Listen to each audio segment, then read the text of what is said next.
Quand on parle d'écouteurs, on s'endort un petit peu. La plupart des écouteurs ressemblent tous à la même chose. Depuis que Apple a instauré le design de ces AirPods, la plupart des constructeurs nous sortent le même style d'écouteurs depuis quelques années. Mais ça fait depuis quelques temps qu'il y a Nothing qui nous sort des écouteurs avec un design plus que futuriste. Aujourd'hui, on se retrouve pour la deuxième version de ces écouteurs. J'avais déjà fait un test de la première version des écouteurs de cette marque, juste ici. Bonjour à tous et bienvenue dans cette nouvelle vidéo. C'est Hugo sur la chaîne Gigatop. Allez, c'est parti!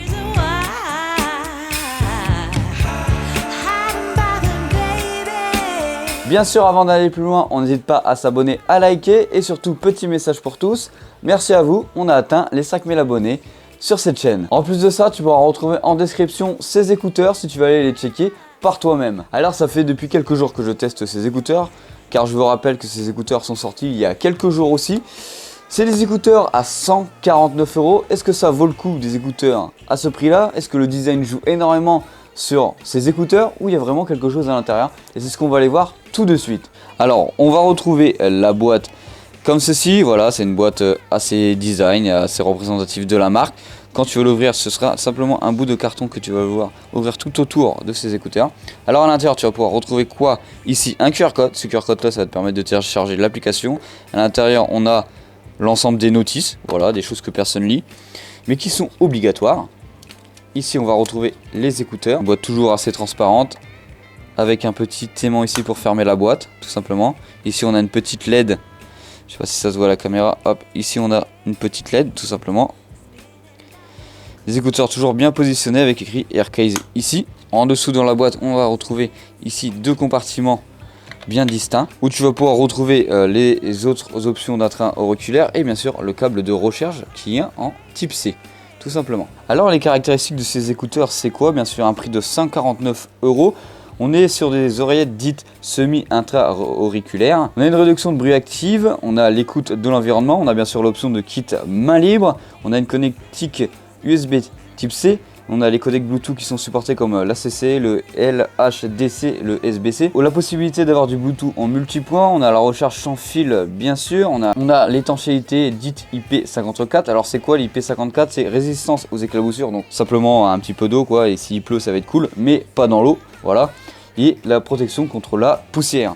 Alors au niveau du design, qu'est-ce qu'on peut dire sur ces écouteurs? On est sur un design qui est identique pratiquement à la version précédente, mais on reste toujours sur un côté dit futuriste et on peut voir que le boîtier de ces écouteurs est beaucoup plus petit que sa première version. Je suis pas sûr que ça se voit dans mes mains, mais c'est vraiment un petit boîtier.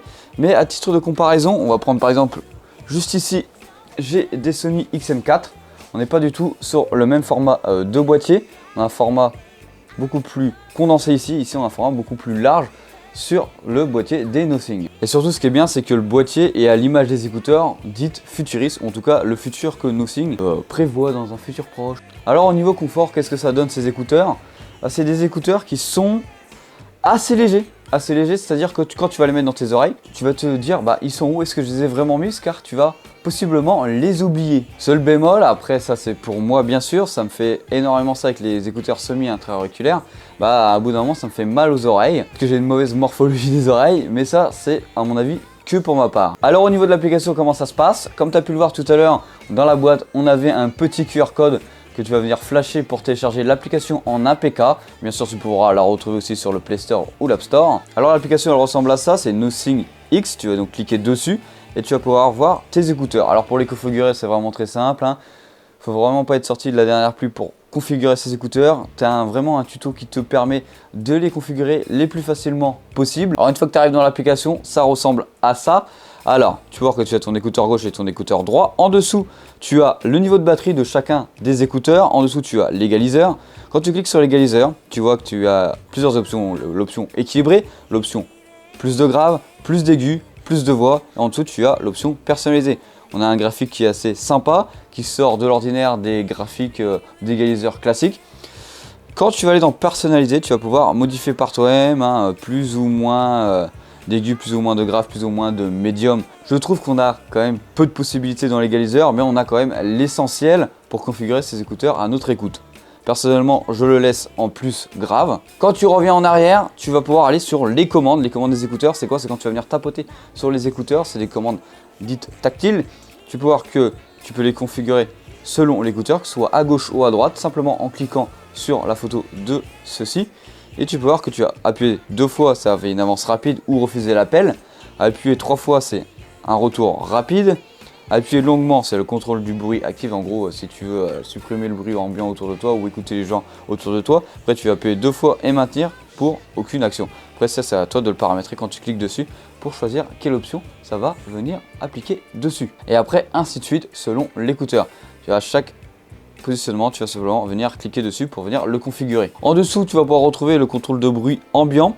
Tu peux voir que quand tu cliques dessus, tu as suppression de bruit, transparence, désactiver. Alors la transparence, c'est quoi? Ça va essayer d'amplifier au mieux le son ambiant pendant que tu écoutes ta musique pour pouvoir écouter les sons autour, tout simplement. Juste à gauche, quand tu vas venir cliquer dessus, ça va être le contrôle de bruit ambiant, en gros la suppression de bruit ambiant. Tu vas pouvoir la modifier plus ou moins forte selon tes goûts. Moi je vais la laisser à fond constamment parce que c'est l'idéal dans les transports en commun. Même si je n'utilise pas de transport en commun, le seul que je dois utiliser c'est l'avion, mais j'ai pas eu l'occasion encore de les essayer dans l'avion. Mais en tout cas, dans l'ensemble, quand tu marches dans la rue, bah tu n'entends pas les oiseaux, les coqs, les voitures qui passent à côté. Ça, c'est plutôt correct. Par contre, si tu as une personne qui parle à côté de toi sans musique, tu vas l'entendre. Mais dès que tu utilises un petit peu de musique, bah là, c'est réglé, tu l'entends plus. Alors au niveau de l'autonomie de ces écouteurs, le constructeur annonce, avec le boîtier bien sûr, jusqu'à 36 heures d'autonomie. Ce que j'ai pu relever pendant ces quelques jours sans les recharger bien sûr avec le boîtier. On tourne autour des 3 heures à 5 heures, 5 heures et demie selon les modes qu'on utilise. C'est-à-dire que si on fait la réduction de bruit active ou non, ça peut varier l'autonomie bien sûr. Alors au niveau du son, c'est la partie que tu attends depuis le début.